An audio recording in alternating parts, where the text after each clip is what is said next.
All right, welcome back to Gun Bunny Customs. And this morning we're going to be doing the third part in our new series of creating a G.I. Joe classified scale Slugger out of an HM Armed Forces, I forget what it was called, a pursuit vehicle or something like that. Okay, so initially we went through the process of going over it and breaking it down in part one, you know, taking it all apart. And the second, we went through the process of cutting the chassis and the portion of the body to allow the third wheel to fit that we needed in order to create the iconic look of the Slugger. So now we're on to the next step, which is going to be creating the even spacing between the wheels. So we're going to have to relocate this one to the back here, probably I would say an inch to an inch and a half, which will give us the space for this one to drop in like that. And so then that way we can have sort of a comparable amount of space there, you know what I mean, about a quarter of an inch to half an inch, and then again between those two, and then sort of out the back. So as you can see on the thumbnail pic that I'll be putting up, over the rear wheels, it's just sort of flat. It's real boxy. It's real flat. So we're going to be able to hopefully mimic that pretty well. Because one of the things that this is going to cause, one of the issues that this is going to cause of moving the axle back, is where the body goes over on that part, it doesn't fit at the same width of the tires, the distance between the two tires is this. So we're going to have to cut a lot of this stuff off. So we're going to be cutting from like here all the way across here and down. So all of that is right here is going to get cut off, and that's going to give us that sort of similar look in the back, and it's going to give us plenty of room for that last set of wheels.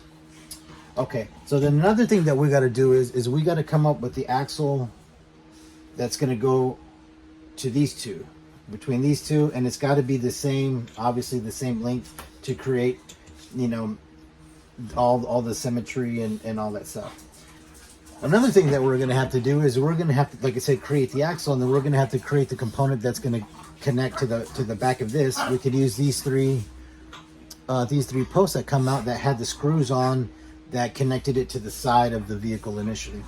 So we can use that triangle to create a circular piece that's smaller than this to go in there. We'll find center, then we'll put another hollow piece of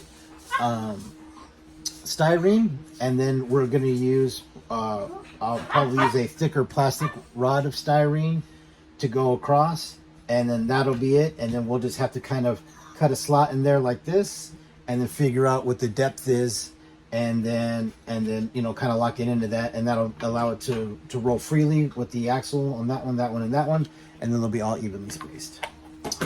Okay, so what we're gonna have to do is a lot of measuring. Okay, welcome to our very first side mission. Now, as we've been working along this build for the G.I. Joe classified Slugger from a HM Armed Forces vehicle, I've had to continually look at the Watchtower that's on the opposite page as I look at my reference here. And as I've been looking at it, I've been sort of like mentally building it and figuring out what pieces to attain and get and see if I can make one, right? Make a classified version of the Watchtower. So I happened to go to the hobby store today, and I found these large I-beam styrene pieces, which look like the I-beams that are molded, you know, into the toy, to give it that look. So I found some. So I think we need to make a Watchtower. Now mine's going to be a little bit different, but it's going to be the basic overall concept that you see here.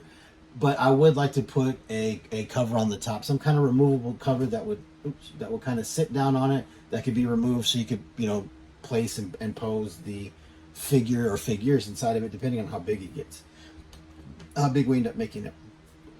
But what I figured out is, because if you look, it kind of leans in, right? It's obviously wider at the bottom than it is at the top.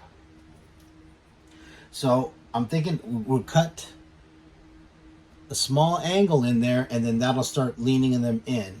They'll be leaning into each other, so it's almost like two A-frames next to each other. And then I have here marked what I believe is going to be a reasonable height, and this height is going to represent the height of here. So I'm going to attempt to make it similarly to the way that it's constructed in this piece. You know, the pieces are constructed here, where the I-beam and the cross beam supports for the legs are attached to two of the sides. So there'll be two pieces like that, and then when we make the piece with the door and the opposite side of it will be their own pieces like that. So the door and the hinge system and everything that this is going to be one piece, and then that wall will be one piece, and then we'll obviously construct the floor and all that kind of stuff. So here's our Cobra Trooper. So like I said, this is going to represent the height of it totally built from here. So if you put him in here, he's going to be about this high, and you want him to go about maybe the middle of his chest, so then that way, not too much of him is sticking out, but there's enough of him sticking out to where you can do the toy photography you can see, and you can have some kind of modicum of reality to it. You know what I mean? It'll look somewhat realistic, and I think that's a good height. So what I'm going to do is I'm going to cut these 4 pieces to the same height, and then cut them at the same angle down here, and then I'm going to, like I said, connect this portion to it here, or however wide and all that stuff it ends up being once we measure all of that stuff out, because we're going to need about, based off of what I can figure, you need 9 square inches for one figure to comfortably fit in, right? Because of his arms hanging out and all that kind of stuff. So if you're going to have 2 figures in there, you would need, I would say, 3 inches by 4 inches. So then you would do like a 4 by 4, and that would give enough space for 2 figures to comfortably fit in. If you look at it down here, like on the square. So if you do like a 4 by 4 square, that should be plenty of room. Let's see.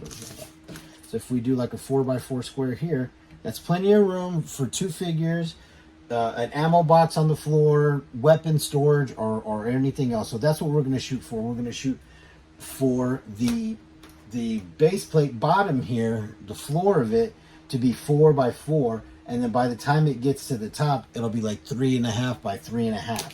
So we'll take it in 1/4 of an inch on either side, so we'll get that kind of classic, almost A-frame look. Okay, so now that we have the strategy of what we're going to do, thank you for tuning into our first side show. So like I said, we got about 1/2 inch there. So if we did 1/2 inch there to mimic the distance, it's higher. It's going to go to about right there. Okay.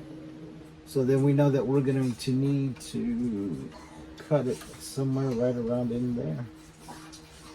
Somewhere right around there is about where we're going to have to cut it. So when you measure it, we're looking at about, what is that?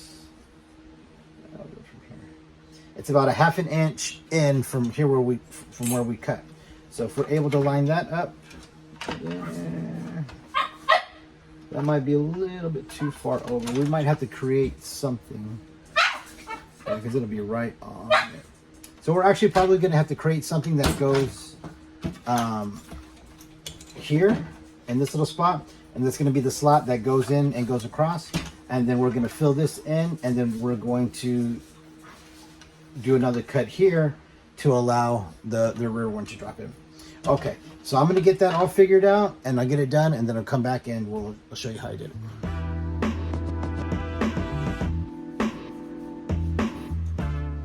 Okay, welcome back. All right, so we got it all done, what we were aiming to do. So we made the space for it, and so now we have our 3rd set of wheels. So let me show you how I did it. I had to create a backing to fit inside of here. I did that by using a circle template to measure the diameter of the opening, and then using that to create this flat piece. Let's see, this flat piece, cutting it out of styrene, and then getting it to fit in there. This is multiple pieces. So you can see I used a piece of tubing here for the opening for the axle. For the axle, I don't have metal rod, so I'm gonna have to use plastic styrene rod, and that fits right in there. And I was obviously measured, so it's the same, you know, they're the same width apart to make everything symmetrical and in line. But since this is just plastic and it's obviously nowhere near as sturdy as the metal, I cut a tube to fit over it. That's from the, you know, that was the same diameter of the connection point to make it a sturdier axle. And then I'm also going to take a thin strip of styrene and I'm going to glue it to there and to give it even more rigidity, so then that way when we're pushing and pulling it, or if it's moving around, it's going to have, you know, it's going to have the strength for that axle not to bend, or for the wheels to butterfly out or anything like that. So when we place it in there, luckily these had this sort of little tab that came down that fit onto a notch that lined this up, so you can line up the screws to attach it to, you know, when it was in its original configuration. So as you can see, I cut a little notch in there and it lines up, and that's cool because it gives it more grab. It gives us another connection point for when we glue, other than the 3 screw post, you know, openings that are in there. So you have it like that. Same thing with the second one. You got to line up the notch to get the backing in, and then we drop it gently into where we made an opening for them, and voila, that middle one fits. So then we had to move, in order to accommodate the third set, we obviously had to move the original second set back. We ended up moving it back. As you can see, this was the original position, and then we moved it back to, let's move this out of the way. And we moved it back about an 1.25 inches, as you can see. Right, you can see where originally it dropped in, and then where it's at now. Now what that does is it gives us a nice even spacing to mimic the look of the original Slugger. So we'll have all 6 wheels, right? Just like that, all evenly spaced and looking good. So now the next thing we're going to jump onto, the next phase of this is going to be working on this interior and body tray or piece that's going to be fitting over here. So because we had to move this wheel back and it's no longer in its original position, we're going to have to, like I said earlier, we're going to have to remove these corner areas and make that flat. I'll also be removing these flare devices, and then I will be cutting these screw hole posts, these tubes, down to the same level as this body line here, where the top of this where the gunner's portion is. So we're gonna clear all this out, and that's gonna make it nice and flat. And then that's what we're gonna use to create the flat cut over the wheels, and then up here where the engine compartment is. And then, like I said, we're gonna be cutting the top portion here in line with that and that. And that's going to give us our, as you can see here where I marked it, we're going to be cutting here. So once that's flat all the way across, that's going to give us our body line up here where the top of the driver's area is. And we're going to be getting close, rocking and rolling. So we're keeping it nice and simple. We're keeping it easy to do, and we're making progress. So that's going to be it for this video. Just want to, you know, show you the plan, execute the plan, show you the results, and we're looking good. So thank you for hanging out with me. Thank you for following the series, and we'll see you next time.